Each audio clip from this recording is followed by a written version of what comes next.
Hi friends, welcome to Phoenix academy. நம்ம இன்னைக்கு இந்த மாதிரி குரூப் எக்ஸாம்ல கேட்குற சம்ஸ் எப்படி ஈஸியா சால்வ் பண்ணலாம் அப்படின்றத இந்த வீடியோல நம்ம பார்க்கலாம்.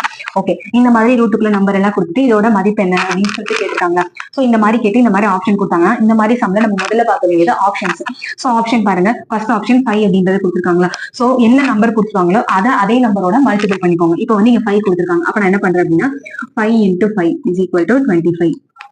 6 × 6 36, 7 × 7 49, 8 × 8 64.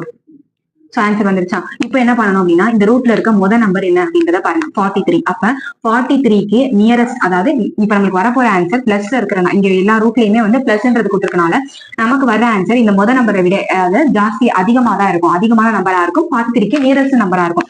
அப்படி பார்த்தோம் அப்படின்னா இங்க கொடுத்துருக்கிறதுல 25 36 அப்படின்றது 43 விட கம்மியான நம்பர்ஸ். அப்ப நம்மளுக்கு இது ரெண்டுமே வந்துட்டு வராது. பேலன்ஸ் 49 64 தான் இருக்கு. சோ இது ரெண்டுல ஏதாவது ஒண்ணுதான் வரும். 64ன்றது 49 விட ரொம்ப அதிகமா இருக்கும் 43 விட. சோ 43க்கு நியரஸ்ட் அப்படின்னா 49 தான். அப்ப ஆன்சர் வந்து ஆப்ஷன் C 7 அப்படின்றது.